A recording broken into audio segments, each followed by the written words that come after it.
على رسوله الكريم أما بعد فأعوذ بالله من الشيطان الرجيم بسم الله الرحمن الرحيم قل اللهم مالك الملك تؤتي الملك من تشاء وتنزع الملك ممن تشاء وتعز من تشاء وتذل من تشاء بيدك الخير إنك على كل شيء قدير. وقال سبحانه وتعالى في مقام آخر فإن مع العسر يسرا إن مع العسر يسرا فإذا فرغت فانصب وإلى ربك فارغب. قال النبي صلى الله عليه وسلم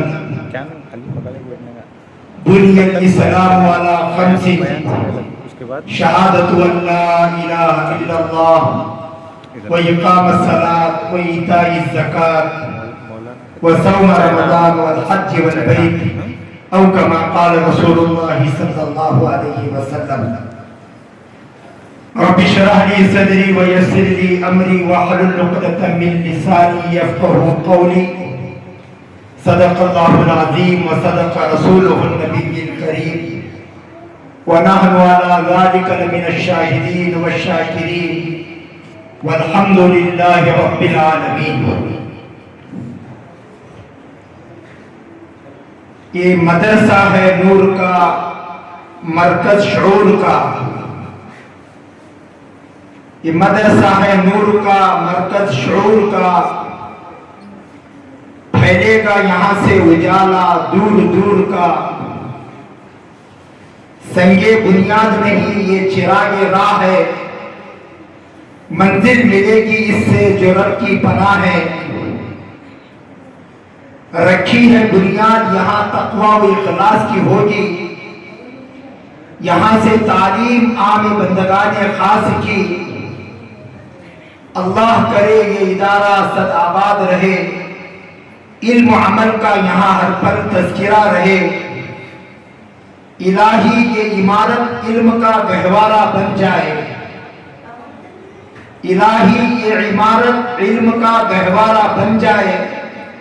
بھٹکے ہوئے لوگوں کے لیے مینارہ بن جائے.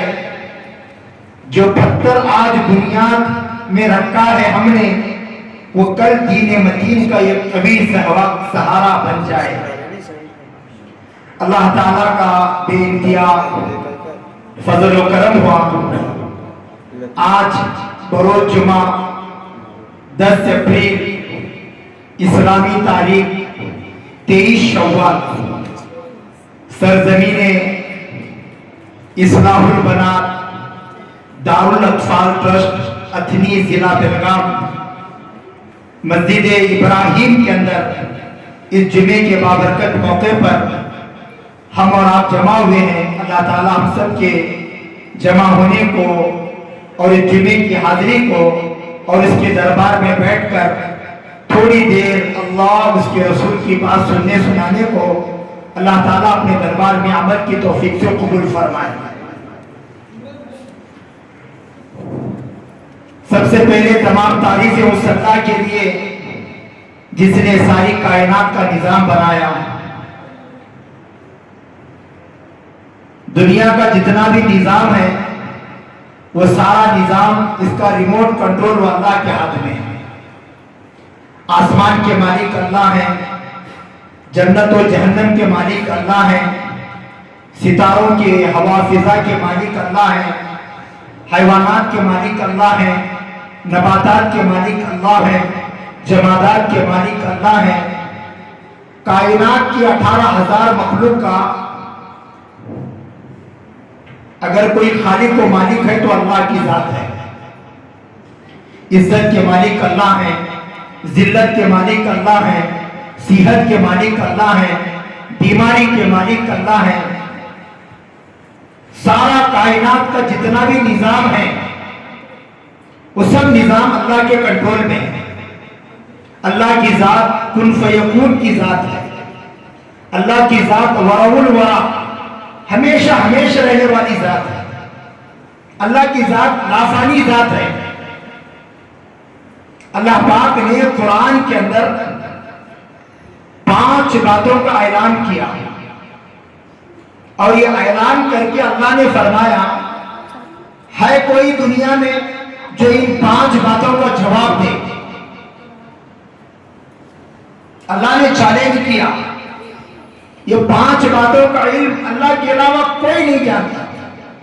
سب سے پہلے اللہ نے فرمایا ان اللہ عنده علم الساعہ، قیامت کا علم صرف اللہ کو ہے۔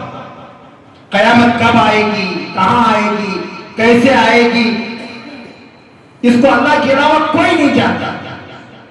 علماء نے کتابوں میں لکھا ہے قیامت کی 2 قسمیں ہیں، قیامت صغریٰ، قیامت کبریٰ۔ جو مرتا ہے اس کی قیامت شروع، یہ چھوٹی قیامت ہے، اور ایک بڑی قیامت۔ اللہ کے نبی صلی اللہ علیہ وسلم نے قیامت کے قریب کچھ نشانیاں بتائی، قیامت کب آئے گی، اس کی کیا نشانی ہے۔ آج سے 1500 سال پہلے اللہ کے نبی نے فرمایا قیامت کے قریب اسلام رہے گا نام کا، لا يبقى من الاسلام الا اسمه ولا يبقى من القرآن الا رسمه ومساجد ومية خرابية من الهدى او كما قال رسول اللہ صلی اللہ علیہ وسلم۔ اللہ کے نبی نے فرمایا قیامت کے قریب اسلام رہے گا، نام کا رہے گا، نام کا۔ آج بڑی مشکل سے پورے ملک کے حالات دیکھو، پورے عالم اسلام کے حالات دیکھو، آج بہت مشکل ہو گیا مسلمانوں کو پہچاننا۔ ہم لوگ دعوت و تبلیغ کی محنت سے دیہاتوں میں جب جانا ہوتا ہے تو ہمیں کنفیوز ہوتا ہے کہ اس کو سلام کرنا کہ نمسکار کرنا، معلوم نہیں پڑتا۔ قیامت کے قریب اسلام تو رہے گا، نام کا رہے گا، اور قرآن تو رہے گا ایک خط کی شکل میں، اور مسجدیں بڑی عالی شان ہوں گی لیکن نمازیوں سے دل خالی ہوں گے۔ آج اس دور سے میں اور آپ گزر رہے ہیں، تو اللہ کے نبی اللہ نے فرمایا قیامت کا علم صرف اللہ کو ہے، کوئی نہیں جانتا قیامت کب آئے گی۔ دوسرا اللہ نے قرآن میں فرمایا وَيُنَزِّلُ الْغَيْثَ، بارش کب ہوگی، کہاں ہوگی، کتنی ہوگی، اس بارش سے ہماری فصل آئے گی یا نہیں آئے گی، یہ بھی اللہ کے علاوہ کوئی نہیں جانتا۔ تیسرا اللہ نے قرآن میں فرمایا وَيَعْلَمُ مَا فِي الْأَرْحَامِ، مخلوق کے پیٹ میں، ماں کے پیٹ میں، مخلوق کے رحم میں کیا ہے، لڑکا ہے یا لڑکی، ایک ہے یا 2، بچہ ہے یا بچی، کالا ہے یا گورا، بھورا ہے یا دورا، زندہ ہے یا مردہ، یہ بھی اللہ کے علاوہ کوئی نہیں جانتا۔ پھر اللہ نے فرمایا کل نفس ماذا تکسب غدا، کل کیا ہونے والا ہے، کل ہم یہاں ہوں گے کہ وہاں ہوں گے، آباد ہوں گے یا برباد ہوں گے، یہ بھی اللہ کے علاوہ کوئی نہیں جانتا۔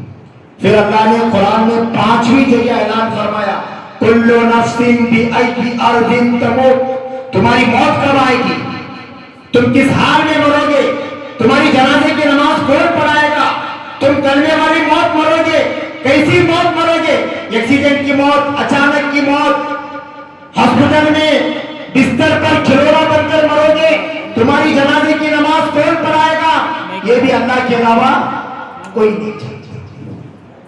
آج میرے بھائی ہم نے سب کو پہچانا، اللہ معاف کرے ہم نے اپنے رب کو نہیں پہچانا، جس کی بنا پر آج ہمارے پر حالات ہیں۔ اس لیے ہمیں ضرورت ہے ہم اللہ کو منائیں، اللہ کو راضی کریں، اللہ سے ڈرنے والے بنیں۔ اور اللہ نے قرآن میں ڈرنے والوں کی اللہ نے تعریف بیان کی، ہدی للمتقین، ہدایت ہے ان لوگوں کے لیے جو اللہ سے ڈرتے ہیں، ان للمتقین مفازا، بڑی کامیابی ہے ان لوگوں کے لیے جو اللہ سے ڈرتے ہیں۔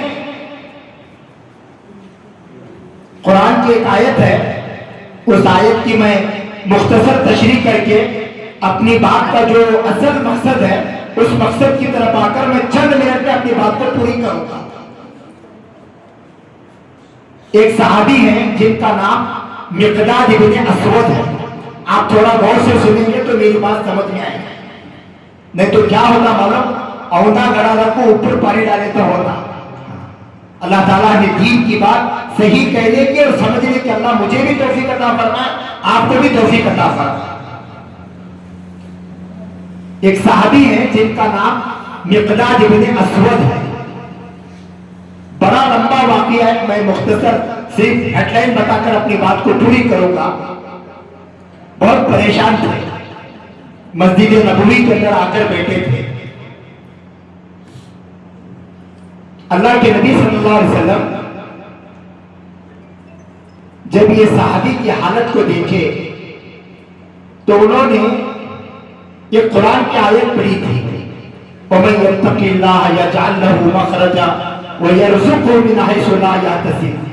جو مومن بندہ اللہ سے ڈرتا ہے یا اللہ سے ڈرتی ہے, اللہ اس کی ہر مصیبت کو دور کرتے ہیں اور اللہ اس کو ایسی جگہ سے روزی دیتے ہیں وہ سوچ بھی نہیں سکتا. پھر اللہ کے نبی نے فرمایا اگر کسی مسلمان کو